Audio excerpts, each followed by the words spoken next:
Pemirsa, menjadi wirausahawan sukses tidak hanya membutuhkan tekad kuat dan komitmen, tetapi juga keahlian yang berkaitan dengan perkembangan zaman. Di tengah pesatnya perkembangan dunia digital, seorang wirausahawan dituntut lebih melek terhadap teknologi informasi dan komunikasi.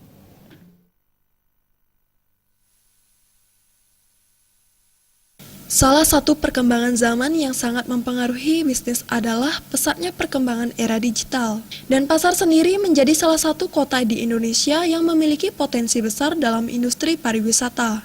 Potensi ini tentunya dapat dimanfaatkan untuk terus meningkatkan pertumbuhan ekonomi sektor swasta.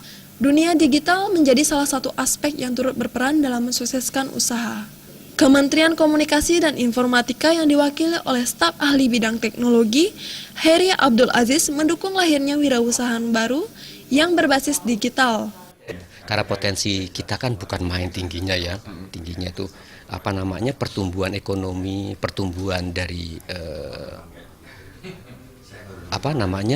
startup digital ini begitu tinggi gitu ya, lebih tinggi dari peningkatan ekonomi kita yang 5% itu. Salah satu cara jadi merekrut para potensi-potensi yang dipunyai oleh Bali, dalam hal ini Kota Denpasar gitu ya, untuk katakanlah dididik secara terstruktur gitu ya. Jadi mulai dari ignition tuh kita menyamakan persepsi tentang arti sebuah entrepreneur.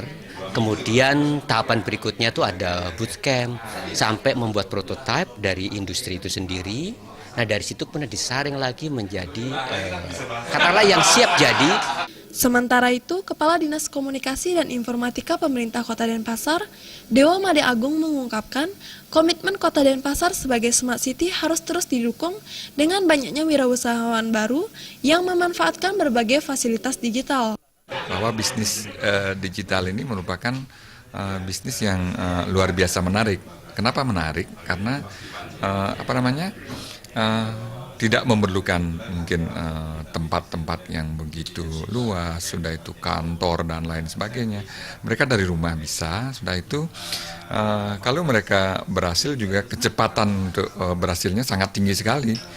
Kalau kami analogikan maksudnya dengan usaha-usaha yang lain mungkin rintisannya bisa lebih lama dibandingkan dengan digital. Nah, kalau penguasaan teknologi digital menjadi modal besar untuk menghasilkan inovasi dan kreativitas anak muda yang nantinya menjadi penggerak ekonomi bangsa. Tira dan Joka, Bali TV.